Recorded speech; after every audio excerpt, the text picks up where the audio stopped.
Now, for those in the audience that's never had a face tattoo before, what does that really feel like? Well, I guess since I've had so many tattoos, they don't really bother me. But it feels like getting a lineup. Like when you go to the barber and they have some really sharp edgers and they just go over the same spot over and over and it just kind of nicks a little bit and it's like, but when you're used to it, it's like, you'll be done in a minute. Scale of 1 to 10, 1 being a little pain, 10 being a lot of pain, where do you put the face tattoos itself? The face tattoo was nothing. I mean, maybe one or two. The ones that usually hurt the most are like on the rib, the collarbone, and it's really the dark lettering, when I have to keep going over the same spot. I got a woman with long hair on my right rib, or was it left? Anyway, but he had to keep going over her hair over and over and over. And that was like, okay, that I feel that. I would recommend if anyone, when you get a tat, and I don't know why people do this, they think getting drunk is going to help with the pain. It's the reverse. It's going to make it bleed a lot. So don't get drunk before a tattoo, you know.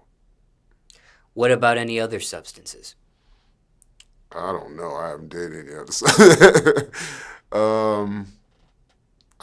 Like smoking weed or something?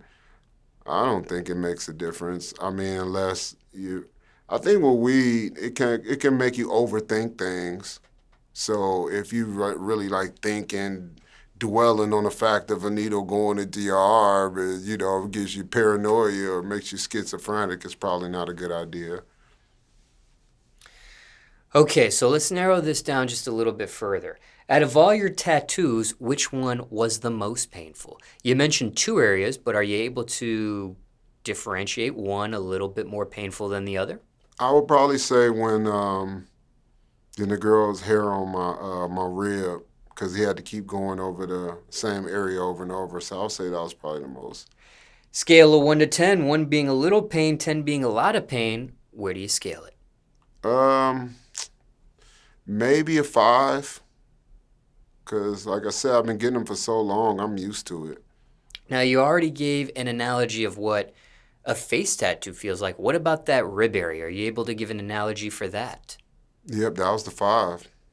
Right, but an analogy, what that feels like. You Oh, mentioned with the face tattoo, it was like, like a a like a pair of bee clippers. sting. Okay. Yeah, if you ever had a bee sting before, it's like yeah, being poked in the same spot and it just stings. And when it comes to substances, you've had some tattoos under the influence of no substances and some under cannabis. Yeah, I used to be a big weed smoker. Yeah, I recently quit. Maybe I haven't smoked since February, and I just I wouldn't say got tired of it because I can't say it's forever, but I realized how much money I spent on it. Like last year alone, I had to spend at least I counted 9 grand because I would just constantly get zip after zip after zip. I would maybe get like 1 or 2 zips a week, and it was just out of hand. And then it landed to other things like buying a lot of blunts a week, then buying a lot of fast food, and spending a lot of money at vending machines. So I just realized how much waste of money I spent on it that I was like, you know what, I'm done with this. And it's tough for me because it's legal home back at home. So every time I'm at home, it's like, man, I haven't seen you in years. Smoke a blunt with me, and it's like, nah, I'm good. And home is in reference to Detroit, Michigan. Mm-hmm. And February was in reference to 2024. Mm-hmm. And it's currently May 2024 at the time of this interview. Well, to be exact, May 10th going into May 11th. And how long would you say you were a cannabis user for, Oh man, if you had to estimate that? ah, I can't even put it, since middle school. I've been, oh man. I mean, there's been times I would quit for years. Like I quit for 3 years and then I go back home and then I start again and quit again and go back. Every time I'll go home, I'll start again. So, uh, it's been a Well, long time. maybe what's the longest stretch of time you were on it for? Over 20 years. And when it comes to cannabis, would you say you were addicted to it by any chance? Uh, yeah, no. The reason I would say no because I remember being on probation and I couldn't smoke. I was addicted to constantly rolling it. So every 15 minutes, I would be rolling up again, you know. So it got to the point where I still had friends that smoked. I would roll their weed, you know, and it was just like I was just addicted to constantly, you know, rolling every few minutes or smoke before I eat, smoke after I eat. So I would smoke Black and Miles or smoke, you know, just to keep the feeling of smoking, you know. But weed itself, I mean, yeah, I enjoy the taste of it, you know, of just being a connoisseur of, you know, a good brand. But I think for the most part, you know, it's like caffeine. Once you get immune to it, it's to the point where it's not even affecting you. I can have a latte with five espresso shots in it, and I can be just as calm as I am now, if not go to sleep, because I'm used to it. And it's the same thing with weed. I was just immune to it, so it didn't make me like draggy or, you know, change because I was just immune to it. Now, when you were a cannabis user, were you using tobacco products? Uh, yeah, I guess the blunts. I would use backwoods. I would use swishers. I would use papers. There wasn't just like one I would use. I would switch up from time to time. Cones. Depends on what mood I was in. Because trying to figure out here if you were addicted to the tobacco at all, or the cannabis itself, or the rolling, as you mentioned. I think it was a mixture. Definitely a mixture. Now, what's the longest, excuse me, what's the longest amount of time you've actually quit cannabis? I want to say 3 years. Now, this quit was very recent, February, March, April, May. It's 2, 3 months. I quit when I converted, so I stopped smoking at that point. But this recent quitting, because you mentioned there were several times in hmm your lifetime that you've done that, was it the flip of a light switch or Yeah, weaning yourself off, so to that's speak? usually where I quit stuff is cold turkey. You know, just like when I stopped eating meat. And to me, I realized if I could stop eating meat, I can stop anything. You know.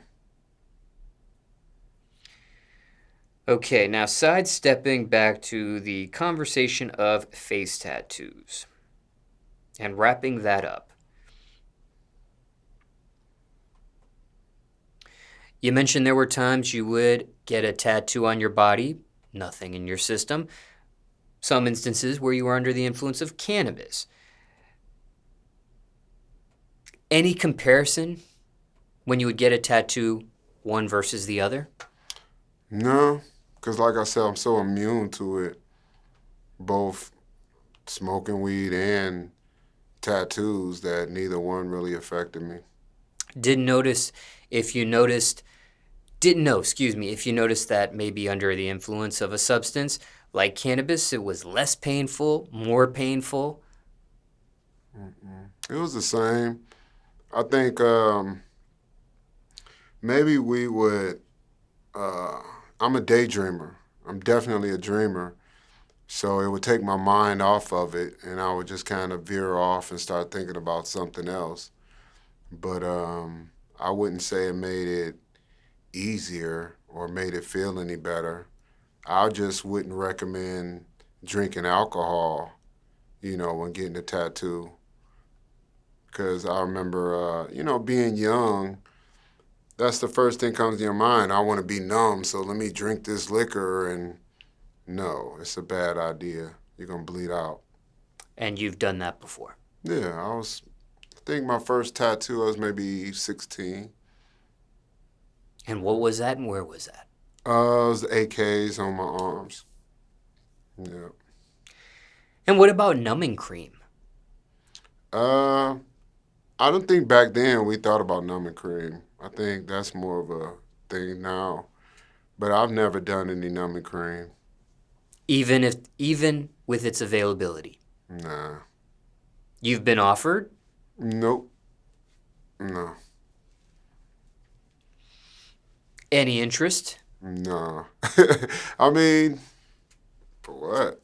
I mean, I could see if I was getting like some crazy tattoos, like maybe shaving my head off and getting my whole head tatted, and yeah, numbing cream seemed like it would be a thing. But no, I mean, it's not that big of a deal to me. It don't hurt that much to go that far with it. Now, zooming out, do you know how many tattoos cover your body at this point? Um, I'm covered.